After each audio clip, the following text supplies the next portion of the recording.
Baik, Assalamualaikum warahmatullahi wabarakatuh. Perkenalkan saya Putri Maendalini, NIM 210421190, jurusan Ilmu Administrasi Negara, Fakultas Ilmu Sosial, Universitas Negeri Padang. Kali ini saya akan mempresentasikan tugas saya tentang pengantar ilmu pemerintahan dengan dosen pengampu Bapak I. Permana STMT. Yang pertama kita akan membahas tentang konsep dasar pemerintahan. Pemerintahan daerah adalah penyelenggaraan urusan pemerintahan oleh pemerintahan daerah dan Dewan Perwakilan Rakyat daerah menurut asas otonomi dan tugas pembantu dan prinsip otonomi seluas-luasnya dalam sistem dan prinsip negara kesatuan Republik Indonesia sebagaimana yang dimaksud dalam Undang-Undang Dasar Negara Republik Indonesia tahun 1945. Kewenangan proses dan sistem penyelenggaraan pemerintahan di Indonesia. Pertama, kewenangan otonomi daerah, karena masing-masingnya daerah secara otonom mempunyai wewenang untuk yang pertama merencanakan, yang kedua melaksanakan, yang ketiga mengawasi pembangunan di daerahnya. Dengan demikian, pemerintahan daerah, kabupaten atau kota tidak lagi diatur dan tergantung kepada pemerintahan daerah provinsi. Proses penyelenggaraan pemerintahan Indonesia sendiri keberadaannya pemerintahan daerah untuk membantu menjalankan pemerintahan pusat dalam menjalankan pemerintahan, di mana pemerintahan daerah diberi hak untuk mengurusi segala sesuatu yang berhubungan dengan daerah tersebut, seperti ekonomi, sosial, politik, kecuali pertahanan.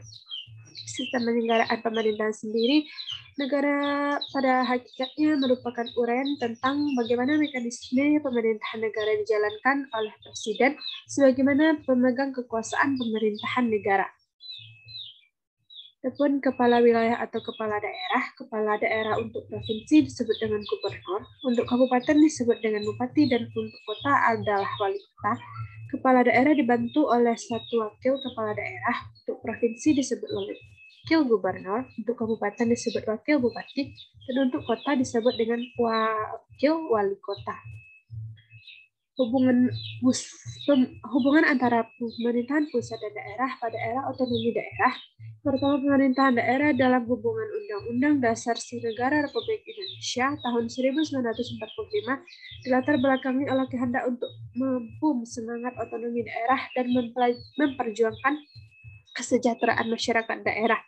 Hal itu dilakukan setelah belajar dari praktik ketatanegaraan pada era sebelumnya yang cenderung sentralistik, adanya penyelenggaraan sistem pemerintahan seperti dalam Undang-Undang Nomor 5 Tahun 1974 tentang pemerintahan daerah dan Undang-Undang Nomor 5 Tahun 1979 tentang pemerintahan desa, serta mengabaikan kepentingan daerahnya. Sekianlah video kali ini saya buat. Mohon maaf atas segala kesalahan dan kekurangannya, terutama video kali ini yaitu atas keterlambatannya. Dan wassalamualaikum warahmatullahi wabarakatuh.